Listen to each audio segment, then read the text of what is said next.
Welcome everyone to Monday Match Analysis. I'm Gill Gross. Novak Djokovic is the 2023 Roland Garros champion and the new record holder for most major titles in men's singles. Number 23 comes at Roland Garros, a straight set win over Casper Ruud in the final. It is the Monday after a major final. One of my four favorite shows of the year.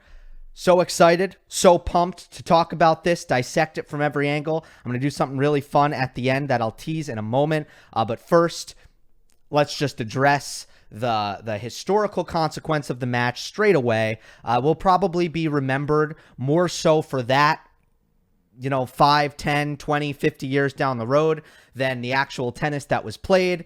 Djokovic takes the lead in the slam race at a time when Nadal's future is uncertain and Roger Federer is retired.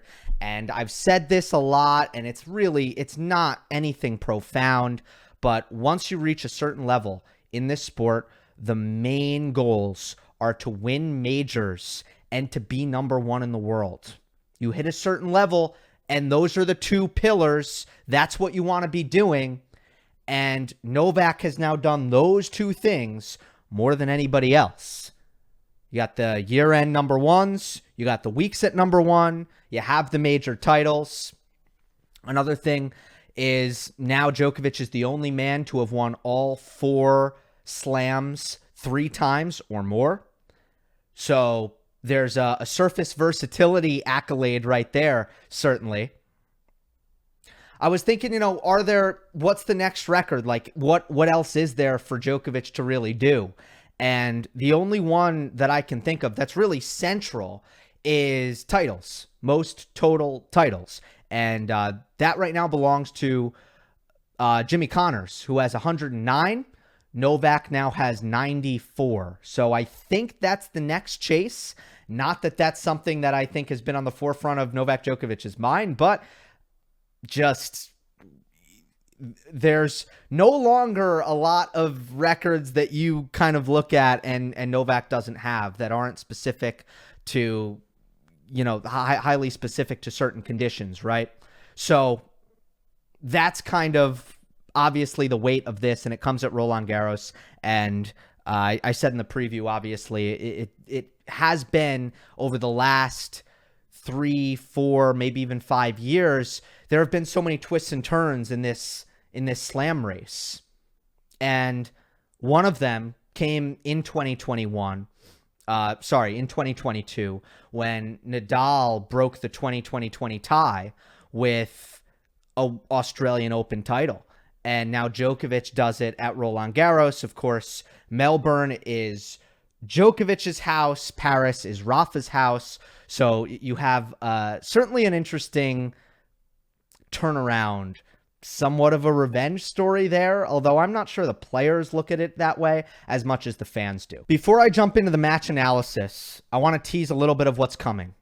The theme is that I think we saw the old Novak, we saw grinder Novak at times in this match, and we saw kind of the new Novak. We saw big serve, big forehand Novak at other times in the match. And for different reasons in different spots, he needed to rely on both. The fact that he can still execute from a skill set standpoint, either style, is why he is still a winning machine at 36 years old. At the very end, I'm going to present an argument that of all of the titans of longevity that we've seen in the modern era, I don't even know, modern might be too broad a phrase. The most recent era, like I'm talking the 2000s, where we have had these unbelievable titans of sport in general, but most of them have been playing for a long time. You look at Lebron, you look at Brady, and then in tennis, you look at not just Nadal and Federer, but you also look at Serena. Well, I'm going to talk about all of those guys, and I'm going to compare it to Novak. And I'm not saying that unequivocally Novak is more impressive, but I do think there's an argument there, and I'll present it, and we'll see what you think. We'll also do some film study and take a look at some of the patterns that worked well for Djokovic, and just address, I think, some of the things that Casper Ruud could improve in order to have a better chance in this kind of match next time. Let's start with the first set. Talked about the mental stuff coming in, that it was going to be a lot harder for Djokovic to come out as relaxed as he did against Alcaraz, because he was probably able to convince himself against Carlitos that nobody was giving him enough respect, and that he was, being treated like an underdog, and that he was going to show everybody. But in this case, you come in as a heavy favorite. It feels a little bit different. Plus, it's a final. Djokovic has been a little bit more nervous in finals historically, especially in recent history, but really throughout his career. He's been much more nervous in finals than he has been in semifinals. So I had a feeling that it wasn't going to be quite as smooth right away for Djokovic in the nerve department, and he was playing with some tension. There was some tightness, and there was also some early fatigue. It might have taken him a little bit longer to get the legs going as well. And it was Ruud who came out relaxed, no sign of nerves, and really asserting his weapons, particularly his forehand. Not only is Ruud's forehand firing, but Novak's having some trouble defending, a little bit of trouble moving. Again, just looking physically a little bit strained at the very start of the match. So Casper ends up winning long rallies. He keeps winning rallies. Over 5 shots, he has a huge advantage. Over 9 shots, he has a 14-7 advantage heading into the tiebreak. Now, Djokovic was still returning well. He started to defend better midway through the set. He recovered a break of serve at 4-2, forces it to a tiebreak. So now we go into the 6th tiebreak of Djokovic's Roland Garros campaign. He comes in 5-0, 13 winners, no unforced errors. Anything going to change? He going to make any unforced errors? Is he going to make any errors, period? No, he's not. Not a single error.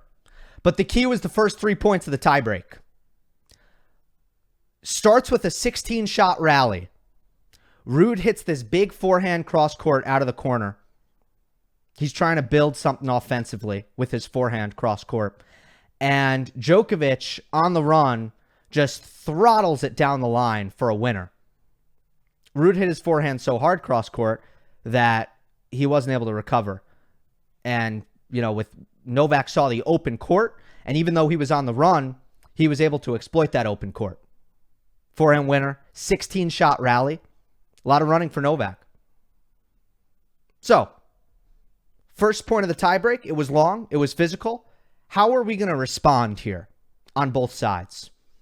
Well, the next point is a 15-shot rally. Novak actually maybe tried to point shorten here because he served and volleyed, but Ruud actually hit a lob on the return and completely neutralized the serve and volley effort. Novak had to retreat way behind the baseline and kind of start from neutral. And Casper, later on in the point, finds this really nice offensive sequence. Big backhand down the line, has Novak off the court, forehand drop shot, Djokovic long run. We're deep into another lengthy rally, but Novak digs it out with his legs, gets to the drop shot. Casper has a look at a passing shot on the backhand, and he tries to go behind Novak, but as he often does, Djokovic read it like a book. He left the line open. He stayed put where he hit the original shot from, and he stayed in the cross court, and it ended up being a really easy put-away volley because Ruud thought he was being smart to go behind Novak, but Novak wasn't even recovering or covering the line, so he ended up hitting it right at Novak. Okay, we've played a 16-shot rally. We've played a 15-shot rally. Third point of the tiebreak. It's a 14-shot rally. Ruud hits this sweet, it's the 12th shot of this rally. Ruud hits a sweet forehand inside in on the 12th shot. Novak is on the dead run here. You think surely we have a finish. We have a successful finish, hitting a great forehand right inside the sideline with Djokovic kind of out of position and needing to really track to his right. Well, he gets there. He throws up a defensive lob, and it's perfect. It's super high. It's deep enough to keep Casper behind the baseline, and Ruud misses the forehand inside out, wide. He had no pace to work with. He was in the middle of the court. Novak was recovered because he had all day because the lob went 100 feet in the air. And at this point, both players are exhausted. Ruud misses that inside-out forehand. It is 3-love. At its core, what happened there? Fitness from Novak, defensive skills from Novak, shot making on the first point with the forehand down the line, anticipation on the second point, staying put after digging out the drop shot. Sure, all those things, fine. But none of those things happen without willingness to suffer. And you could hear in Novak's grunting how much pain he was in. You could see his shoulders and his chest moving up and down, contracting in and out because of how strained his cardio was. But still, he was willing to run and run and run and make every single ball, no matter how much running it was going to require. Djokovic was there and ready to do it. Not because he wasn't tired. Not because he wasn't tired, because he pushed through it. How much do we talk about this, like, when it comes to players fatiguing and making shot selection errors and looking for quick finishes, looking for lazy finishes, pulling the trigger prematurely, and oftentimes you give those players a pass. And Novak certainly would have gotten a pass after a 16-shot rally and a 15-shot rally. Surely on shots 8 through 13 of the third rally, if Novak did something that would have kind of spelled out fatigued or tried to bail out at any point, you would have understood it, but he didn't do it. He didn't do it because he understands the importance of that moment, and he knows how to suffer. So here you are, 14-shot rally, 15-shot rally, 16-shot rally, having to desperately cover the court in all three, and you win all 3 points. That, my friends, is how to take a soul. That's how to take a soul from across the net. And from that point on, you're going to get a diminished version of Casper Ruud, not surprisingly. Casper had... Look, he wasn't awful from that point on, but there was an unwise approach shot off of a tame forehand where he got past. He missed a regulation backhand going cross court, which he missed wide, an unforced error. And Djokovic wins this tiebreak 7-1. The only point Ruud won on was a serve +1 winner, which means Novak made every single ball that touched his racket, and he finishes Roland Garros a perfect 6-0 in tiebreaks. The 9+ shot stat that I mentioned that was 14-7 coming into the breaker, Novak goes 3-0 on the first 3 points in that category. In the first set, we got a tense Novak Djokovic, a tight Novak. But we talk about what goes away when Novak is tight. His ability to be offensive on the forehand to the max of that shot's potential, to hit it with big pace, to hit it to great targets, to time the ball perfectly, to be offensive with his backhand off the ground. But what doesn't go are the legs, the defense, the ability to have great shot tolerance and make things difficult on his opponents in pressure situations. So that's what he leaned on. All right, ladder sets. A little bit of deflation for Ruud. Didn't we see this in the Martin-Fucsovics match after the first set went about an hour and a half and Fucsovics played the amazing tennis and didn't win it because he lost a tiebreak? Didn't we see this in the Davidovich-Fokina match where Fokina played 2 great sets of tennis for well over 2 hours, but he didn't win either of them because he lost 2 tiebreaks? Yeah, we did. And it happened again. Because when you bring your best tennis and you pour your heart and soul and a lot of your physical energy into a set and you don't win it, there's a hangover. There's a deflation. So you had a deflation for Ruud and all that tension for Novak that really just wasn't allowing him to be as dangerous as he needs to be on his forehand. In the second set, Djokovic is able to just loosen up. He's got a set under his belt. It's a weight off of his shoulders. We see deflation for Ruud, and we see calmness set in for Novak and confidence. So suddenly his weapons start firing, particularly his forehand. And this is where we see the baseline patterns where, remember, Ruud was winning the longer rallies in the first set. We see Djokovic execute winning patterns from the baseline because he gets his weapon back. So let's go to some film study here. All right. The first thing that I want to point out is Djokovic's forehand down the line, rushing Ruud into slice defense, into backhand slice defense. And I'll talk about some technical stuff with Ruud here, which I think is very, very important. Can't be understated how important this is for Ruud to start to remedy this if he wants to win these kinds of matches. So here we're going to see a serve +1 for Djokovic in the second set. All right, first serve, T, Ruud backhand, kind of inside out. Novak's going to open up with this +1 forehand. He's going to take it down the line. And he's really going to focus on pace with this forehand. He's going to flatten it out. He's going to hit it really hard to a big target directed at Ruud's backhand. It's not close to the line. Look where this lands. Literally 8 feet inside the baseline, 6 feet inside the sideline, right? But Ruud, because the ball's coming quick, is going to slice. And in all honesty, he just doesn't move that well to this ball. He just reaches for the backhand slice. It's the first point of the game at 4-2. Djokovic is up a break.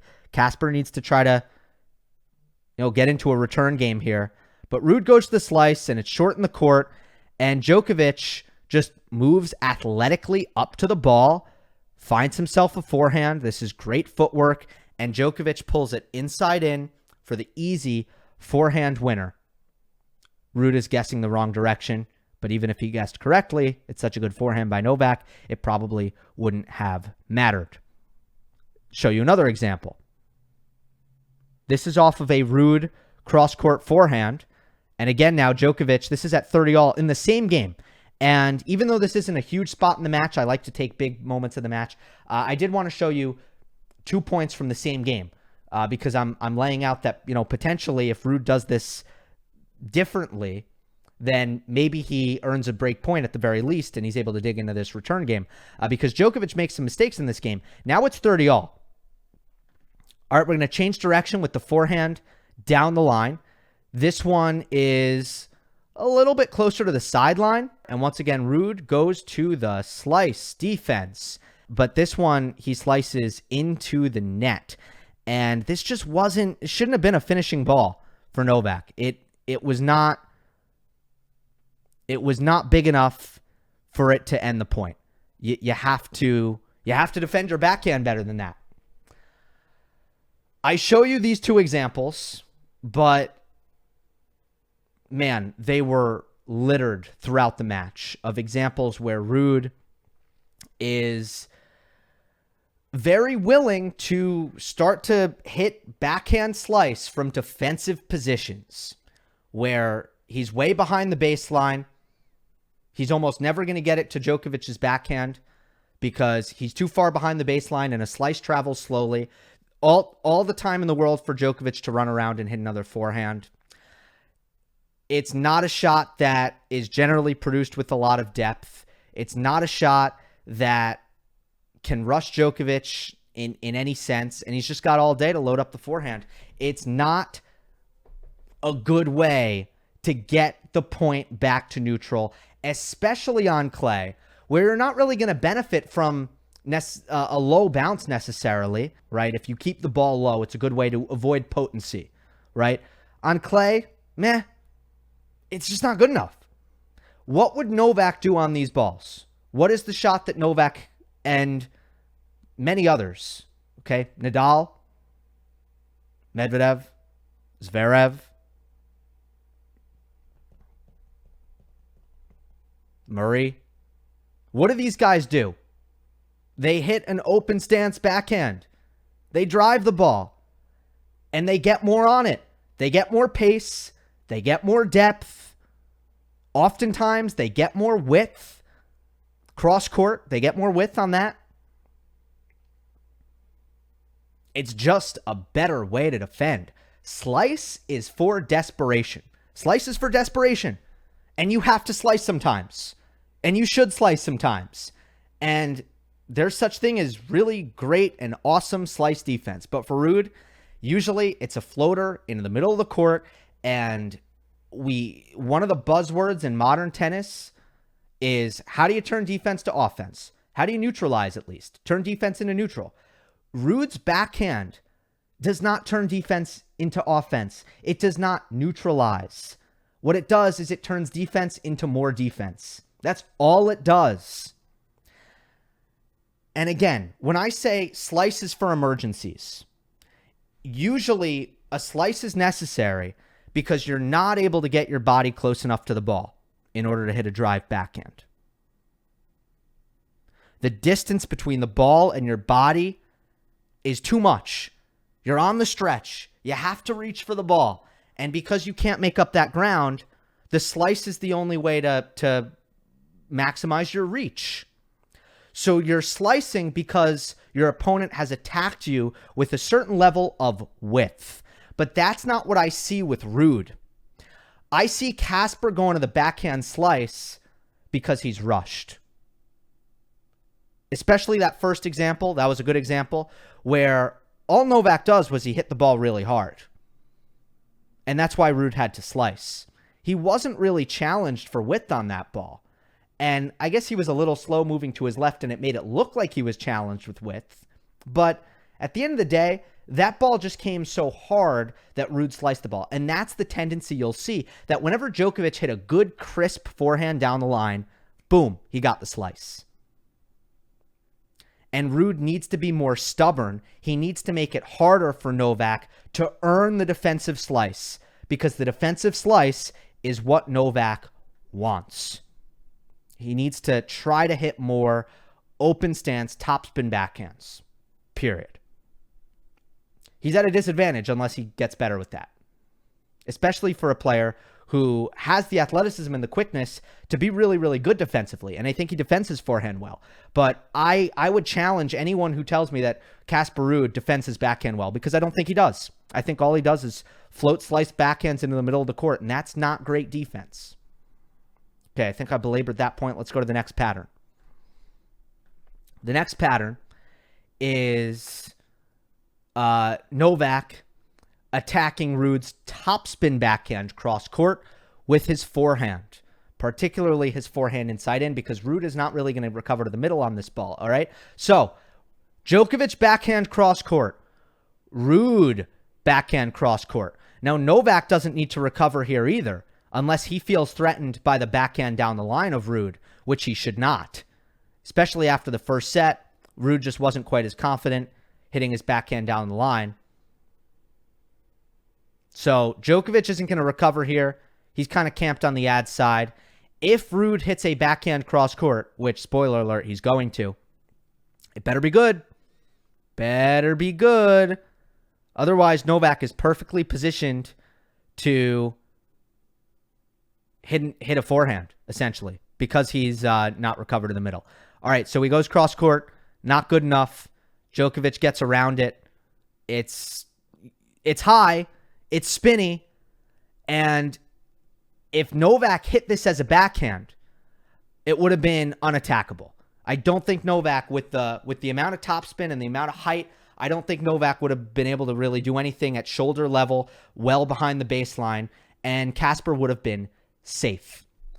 But for Djokovic, he knows better, and he understands that. He knows that when Ruud hits that high, spinny backhand cross court, the way he can do damage is by making a forehand. So he's going to get around the ball, and he is going to rope it inside in.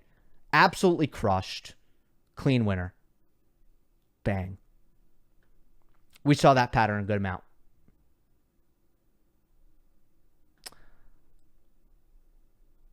Again, the only way out of that for Ruud is you got to hit your backhand down the line. But credit for Novak for being proactive with his footwork to recognize this is my clay weapon right here, and I need to find it and I need to use it. Just like Djokovic left off at the Australian Open, I want to harken back to a storyline.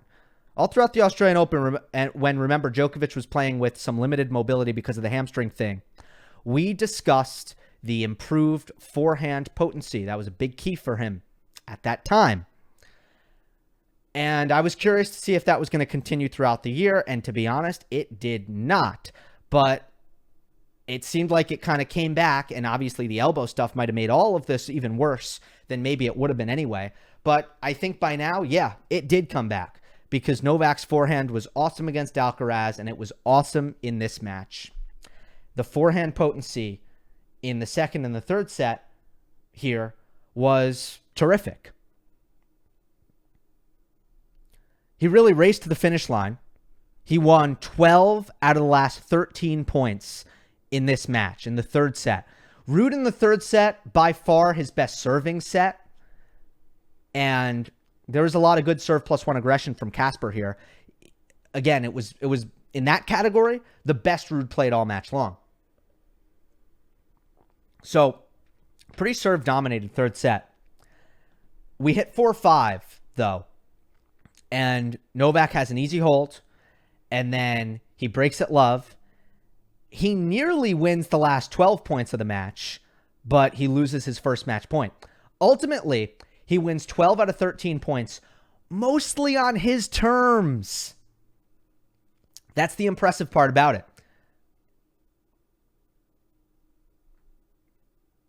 4 forehand finishes. 3 forehand winners. But 4 forehand finishes. 3 unreturned serves. 2 backhand winners. That gets us to 9 points. 9 points on a run of 12 of 13 to close the match. He finished with a flourish. And we got back to that point where it's like, okay, I'm watching Djokovic Ruud again. Whose forehand is better right now?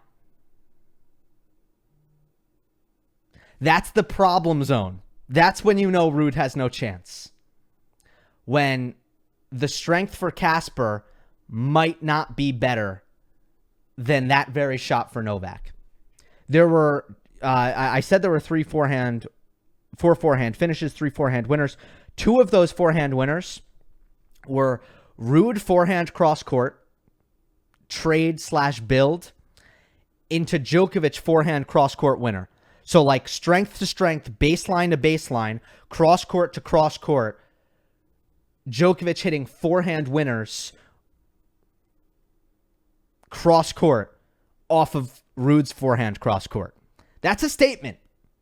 That's a statement right there. Both of them were like pretty emphatic. So again, Novak in this match, tight in the first set, does some really amazing grinding and shows some incredible physicality. Loosens up in the second and the third set and shows some dominant weaponry. First serve dominance, forehand dominance, backhand technical proficiency. We saw the full range of what Novak has always had, or at least what he's had since his prime, and what he's developed.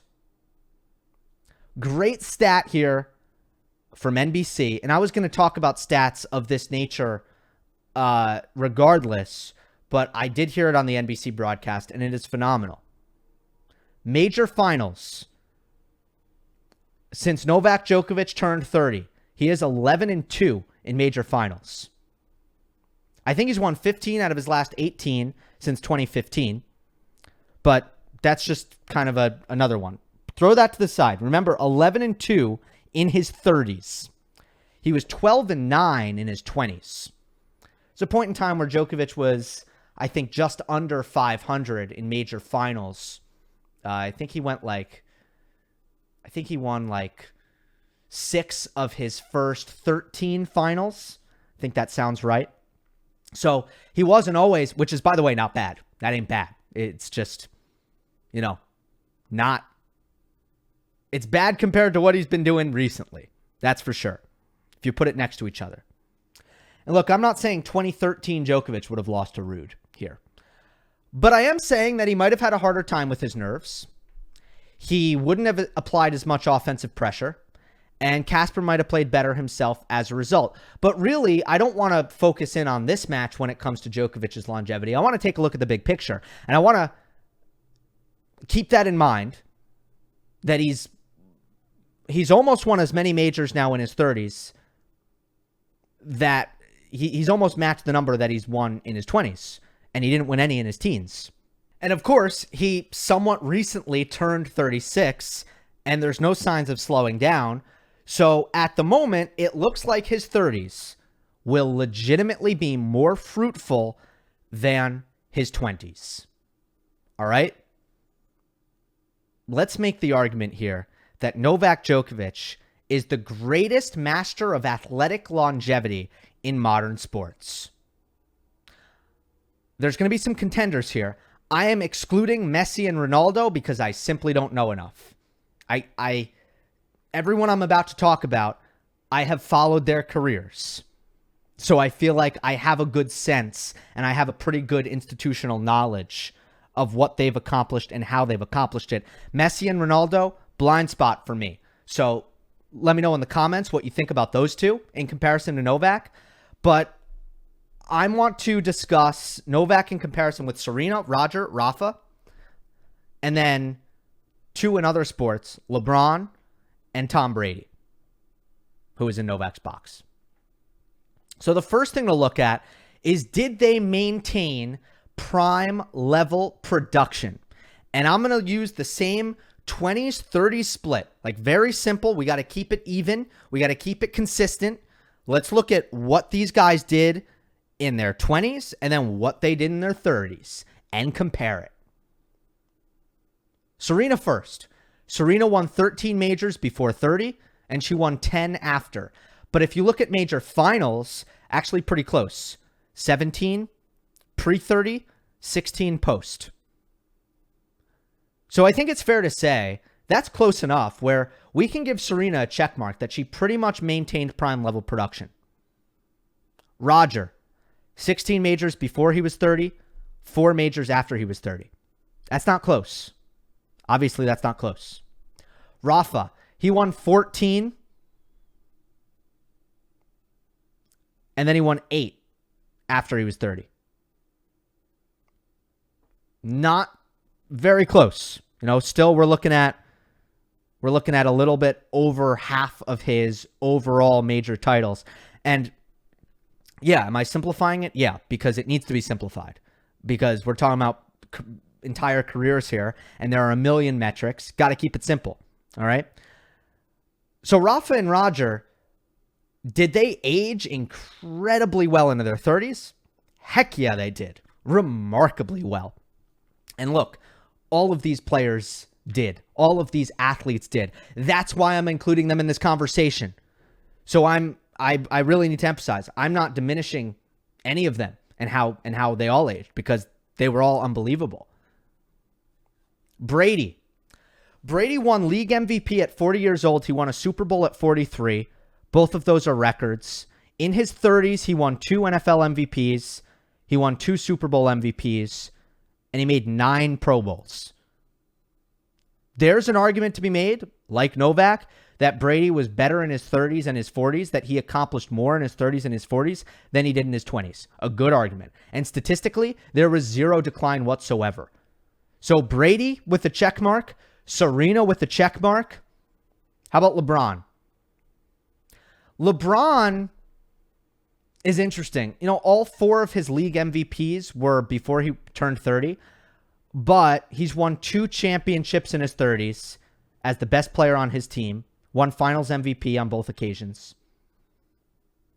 And his stats really haven't declined much overall, especially the important ones. Points haven't really declined. I didn't really take a close look at rebounds. Assists, in some cases, have actually gone up. So his stats are still there. I'm not going to hold the MVPs against him. That's one singular metric. I mean, ultimately, I think we can give LeBron a check mark that he kind of maintained his prime level production into his 30s, and obviously still going. Next portion of this is, do they rely heavily on physicality, and did they have to reinvent themselves, or could they just kind of do the same thing? And I want to also be clear, like, I'm not really talking about effectiveness in your sport. That's a separate category. I'm actually talking about it from like a strictly physical standpoint. Like, who is the best marvel of fending off Father Time and Father Time's effects, negative effects on athleticism specifically, physicality specifically, all right? So Serena, greatest serve in the history of women's tennis, by far the most powerful player on tour. So I think there's something there with Serena, a little bit like Federer.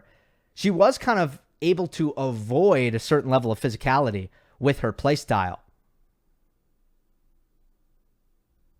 So I think that, combined with the fact that she wasn't quite as good in her 30s as she was in her 20s, and because it's kind of an apples to apples comparison with a tennis to tennis, straight on tennis to tennis comparison, I think it's safe to say that it's close between Djokovic and Serena, but you got to give the nod to Novak here.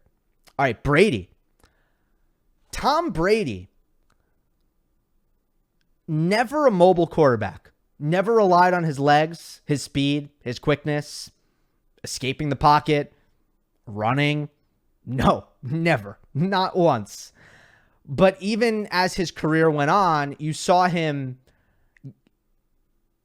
just mastering the art of standing in the pocket and getting rid of the ball quickly. The analytics, the advanced metrics would show you he got rid of the ball by far faster than anyone in the league. He was a master at avoiding hits. His weapons were his arm and his mind. So I also put Brady in that category of, it's not that the effects of age were not present in Tom Brady. It's that he was able to master a play style that just didn't require him to be all that athletic. Now, I guess the strength of his right arm, like his throwing strength, that miraculously stayed at an extraordinarily high level. And that's nothing to sneeze at. Remember, I'm making the argument for Novak here. There are arguments for these other guys. But I would say, like, athletically, what impresses me more, Tom Brady, who would, take the snap and get rid of the ball right away, did have to get tackled sometimes and withstand that, which is impressive, right? He did have to get hit sometimes. But ultimately, there is nobody in the NFL who got hit less than Brady. There is no quarterback in the NFL who moved less than Brady. Compare that to Djokovic. Compare that to how physical he can play right now. How much he can rely on his movement, his agility, his speed, his endurance. There's no comparison there. So I think if you look at accomplishments and dominance of the sport, Brady and Novak, honestly, it still might be advantage Brady, or at least it's even, or at least maybe we haven't figured it out yet because Novak is 36, and when Brady was 36, there was still an MVP ahead of him and a Super Bowl ahead of him. So maybe we're still waiting. But that kind of is the thing with Brady, is that I just don't, physically, I don't think it's as impressive what he was doing. In the sport, yeah. But athletically, no. All right, LeBron. The big thing with LeBron is he's not as healthy as he was. LeBron, in his first 15 years in the league, played over 60 games. 15 years, over 60 games every single time. In the last 5 seasons, he's been under 60 games in 4 of them. 4 out of the last 5 seasons, he hasn't been able to play as many games as he played in each of his first 15 seasons. Look, this is natural. Part of this is the philosophy of the league where, like, you're trying to rest these guys. But that's big. Like, that's a major advantage, first of all, for team sports where, like, the Lakers can go play a game. They don't need LeBron. Djokovic can't play a match without Djokovic. No, can't really do that. He can play less tournaments. He can play a lighter schedule. He in a way has, but he has not been injured. And when it comes to like a major, for example, there are no shortcuts here. It's been the same the whole time. You got to play 7 best-of-5 set matches. Another thing with LeBron, 3-point attempts are up. Eye test-wise, he's not the same guy. He's adapted really well, but his athleticism isn't the same at all. He doesn't have the same burst, the same quickness. He doesn't jump like he used to. He doesn't defend as hard as he used to, not nearly as hard as he used to. So LeBron has been unbelievable, still one of the best players in the league. But 20s LeBron and 30s LeBron, I'm sorry, it doesn't look anything like each other. Again, 20s Novak, 30s Novak. You have to squint to see differences. I've covered those differences. They exist. Novak does not want to be grinding from first ball to last anymore. He's not willing to do that. He doesn't want to do that. Maybe he can't do that. But he can turn it on. We saw it in this match. 3 points in a row. 16 shots, 15 shots, 14 shots. Running, defense, court coverage. Yeah, he still has that. So I would argue that Novak is the only guy who, one, has not declined in his 30s, and two, relies heavily on his physicality. We've seen great players adapt. We've seen great players maintain a high percentage of what they had, but have we seen an athlete preserve their ability to the extent that Novak has, athletically, physically? I don't think we have. Hope you enjoyed. Don't forget to subscribe. I'll see you next time.